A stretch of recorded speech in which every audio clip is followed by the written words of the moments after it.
Okay, what we'd like to do today is we'd like to extend the example that was presented right before this in regards to the length of fish and their weight and kind of the relationship between those.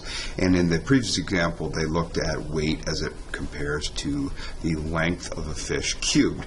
Well, there's another way that we can transform this data to still probably achieve linearity, or it's going to achieve linearity. We want to take a look at it, though.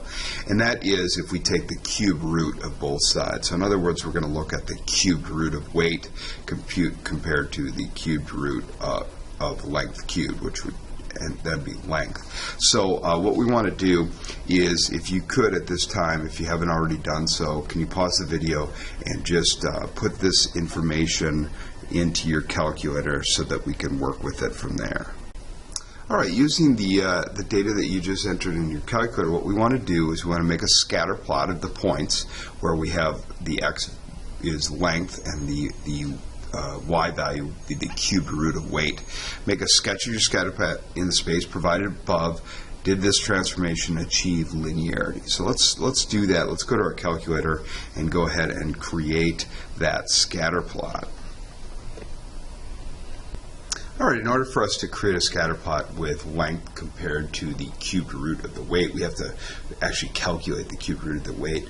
And what I'm going to do is I'm going to just create another column. I'm going to call that column CRW for cubed root of weight.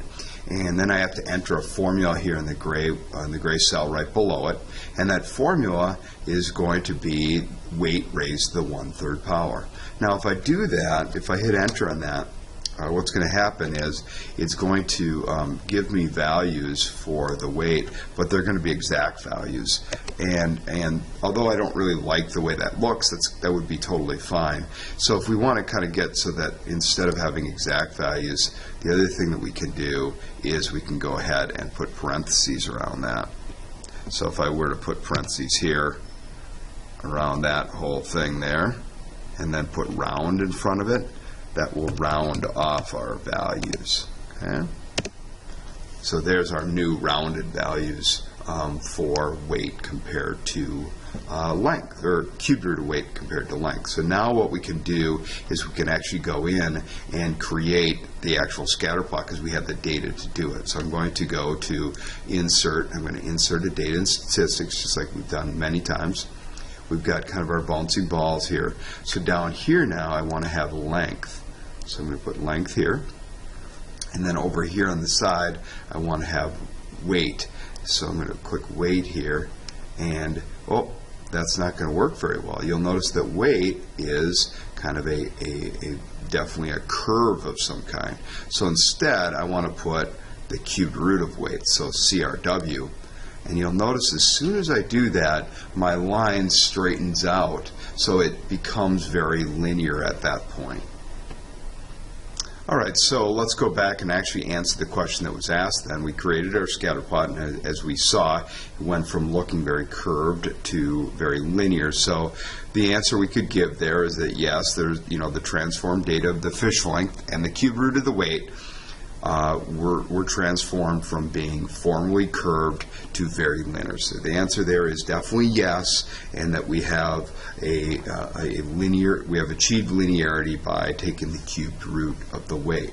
So what we want to do next is we want to go into part B. It says use technology to calculate the least squares regression equation for the transformed data. Interpret the slope and the y-intercept in the context of the problem. So let's go to our calculator and actually calculate that least squared regression line. So I'm going to come over here now, and I'm going to go to menu, and I want to go to analyze, just like we've done before. Here's our least squared regression line, remember a plus bx. And as you can see, it's really a pretty decent fit as we'll look at those r squared values here in a little bit. But this right here then would be our least squared regression line. So what we want to do now is we want to take this equation, our regression equation, our least squares equation, and we want to write it in terms of the variables that we're looking at. So when I write that, I'm going to write it like this. The cubed root of the weight is equal to negative 0.0220 plus 0.246616 times the length. Okay, so we want to actually put in the variables that we use there. So the intercept, negative 0.0220, clearly has no practical interpretation in this situation, since the weight and the cubed root of the weight must be positive. The slope of 0.2466 indicates that for every 1 centimeter increase in length, the cubed root of the weight will increase on average by 0.2466. Make sure that you indicate that it's the cubed root of the weight that would be changing, not the weight, because remember that was the linear correlation that we were looking at there. All right, so let's look at the part C of this question. It says, what does your model in B predict for the weight of a 36 centimeter fish? So the same 36 centimeter fish that we looked at in example 1, show your work and compare, or example 2, excuse me, compare it with the prediction in example 2 or 4.2. So if I plug in our data, so I'm basically going to put 36 in here for the length of the fish, and I'm going to solve for the cubic of the weight. So if I do that, I get 0.88556, but remember that's the cube of the weight, or the cube root of the weight. Therefore, to find the actual weight, I would have to take that value and cube it. So that gives me a value of 694.5 grams, which we know is a little bit more than the 689 grams that we found in the question, or in the example above in 4.2. All right, part D of this question then says construct a residual plot and then sketch it in the space provided below. What does it tell you about how well your model fits the data? So let's go to our calculator and actually do the residual plot. So I come over here, we've got this in here, so we know from residual plots the easy way to do that is the shortcut way. You go to residuals down here and show residual plot and bring it up below. Okay, and as I look at that, it looks like when I have, smaller measurements, they seem to be below the line. As we get up, kind of right around 18 or so to about 27, they all seem to be above the line. And then beyond that, it's kind of scattered up above and down below. Okay, but overall, as you can see from the graph above, that they're very close. In fact, I think if we were to go ahead and show our R value on that, it's a very high R value. So if I'm going to answer this question, then what I'm going to say is well, the residual plot shows that there are negative, it's negative for lengths below 17, between 18 and 27 there's no clear, it's a little bit above it, and then beyond that there's no clear pattern. Okay. The R value, so if we do a one variable statistics on it, R value is 0.999, so very, very strong relationship between the length and the cubed root of the weight of the fish caught.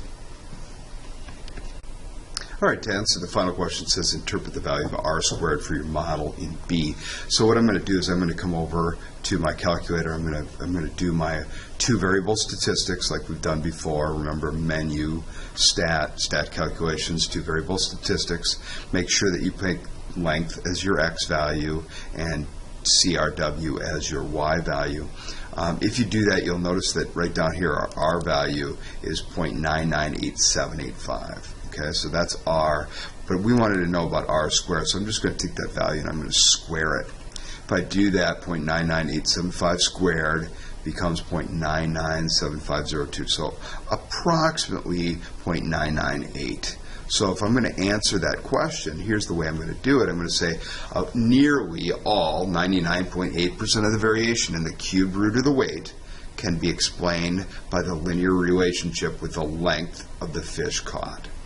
So that R squared value tells us that 99.8% of that variation in the cubed root of the weight can be explained with that linear relationship.